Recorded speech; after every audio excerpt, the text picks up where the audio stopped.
Mohammad Akram and welcome to my channel. Guys, आज जो बात करेंगे हम आज डीवी एक्ट पे बात करेंगे। और हमारे साथ इस DV act domestic violence act पे जो बात करने के लिए आए हैं advocate Rukhsar Ahmad. He is practising in Delhi High Court. और आज वो इस पूरे डीवी एक्ट पे बताएंगे कि अगर कोई लेडीज़ डीवी एक्ट से परेशान है या उसका हस्बैंड उसको परेशान करता है तो क्या क्या उसके पास रेमेडी है या क्या क्या उसके पास बचाव है या कानून क्या है उसके पास, तो उसी के बारे में आज हम बात करेंगे। और सर देखिए, जब भी किसी हस्बैंड वाइफ के बीच में कोई मैट्रिमोनियल डिस्प्यूट शुरू होता है तो उसकी शुरुआत होती है क्राइम अगेंस्ट वुमेन सेल से। क्राइम अगेंस्ट वुमेन सेल को अगर सिंपल भाषा में समझा जाए तो महिला अपराध शाखा कहा जाता है दिल्ली के अंदर, और देश के दूसरे राज्यों में महिला थाने इनके लिए बनाए गए हैं।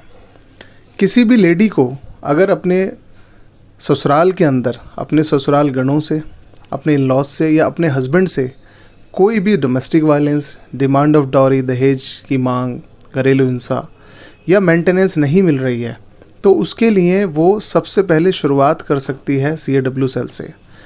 CAW सेल में डिमांड ऑफ डॉरी की कंप्लेंट फाइल की जाती है अपने इन-लॉज के ख़िलाफ़ और अपने हस्बैंड के ख़िलाफ़। डिमांड ऑफ डॉरी क्या क्या एलिगेशंस आप उसके अंदर मेंशन करते हैं जो आपके साथ हुआ है। कार की मांग हुई है, कैश की मांग हुई है, ज्वेलरी की मांग हुई है, या किसी भी तरह की कोई मार पिटाई है जिसकी कोई आपके ने डॉक्टरी जांच भी करा रखी है या कोई सबूत हैं, आप अपनी सिंपल एक हाथ से लिखकर एप्लीकेशन CAW सेल में दे सकते हैं और उसके साथ जो भी प्रूफ आपके पास है वो आप दे सकते हैं। CAW सेल में जब आप कंप्लेंट फाइल करते हैं तो उसके बाद वहाँ पर सबसे पहले आपका मीडिएशन शुरू किया जाता है, यानी कि आपसी समझौता। ये एक काउंसलिंग सेल है जिसमें हर तरह की मुमकिन कोशिश की जाती है कि हस्बैंड और वाइफ की झगड़े को एमिकेबली सेटल करा दिया जाए।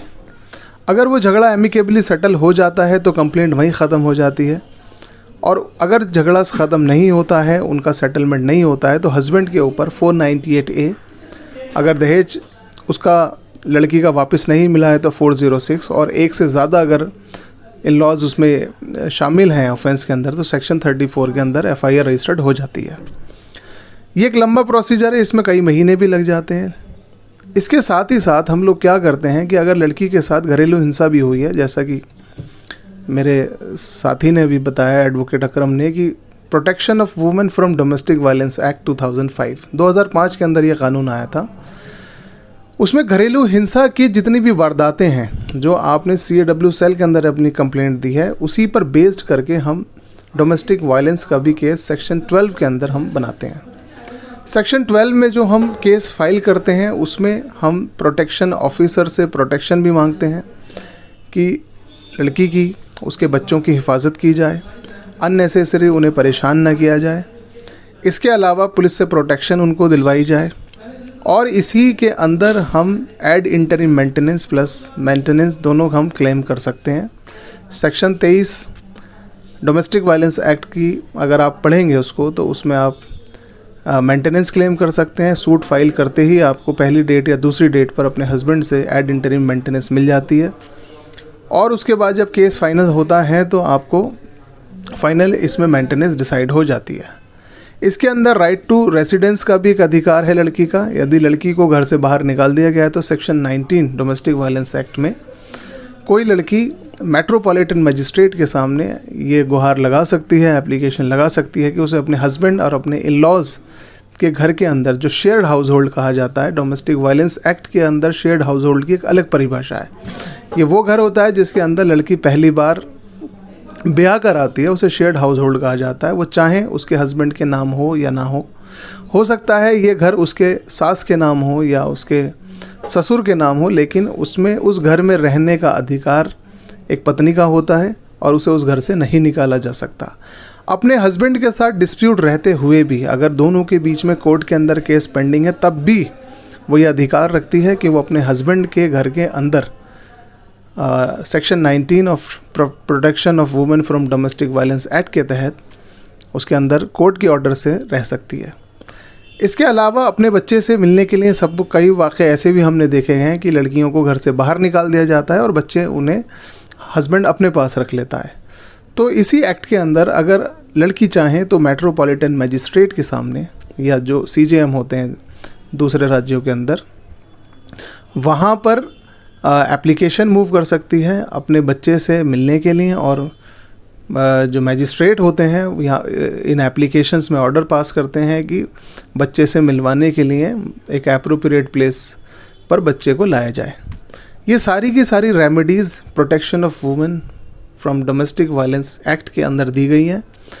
इसी के साथ साथ अक्सर हम ये भी करते हैं कि एक और केस हस्बैंड के ऊपर फाइल करते हैं, वो है मेंटेनेंस का।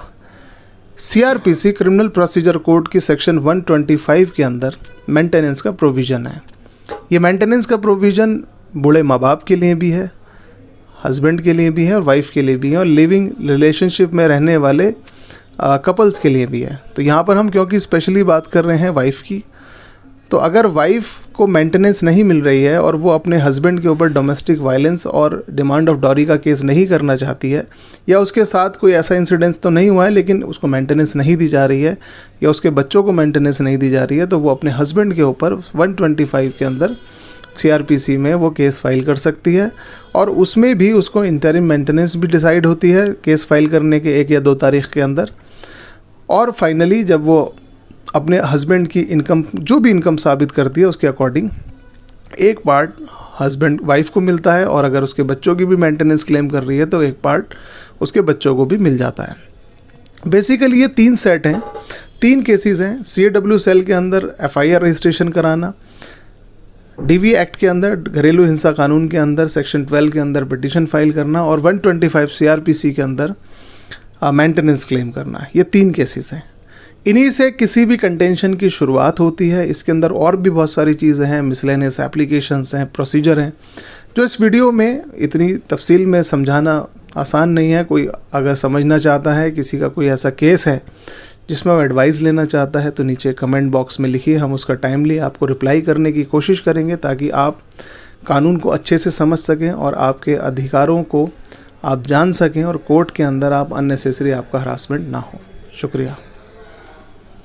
Thank you so much sir. आपने जिस तरीके से आज डोमेस्टिक वायलेंस पे जो बताया है, हमारे व्यूवर्स का अक्सर यही सवाल होता था कि घरेलू हिंसा से कैसे बचा जाए, और कोई भी प्रॉपर नॉलेज, कोई भी जानकारी ना होने के कारण अक्सर उन्हें बहुत प्रॉब्लम का सामना करना पड़ता था।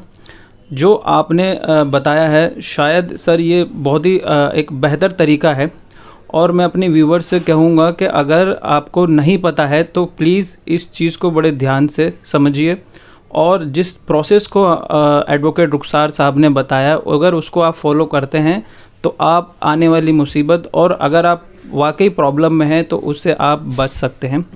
हमारे चैनल को देखने के लिए बहुत शुक्रिया।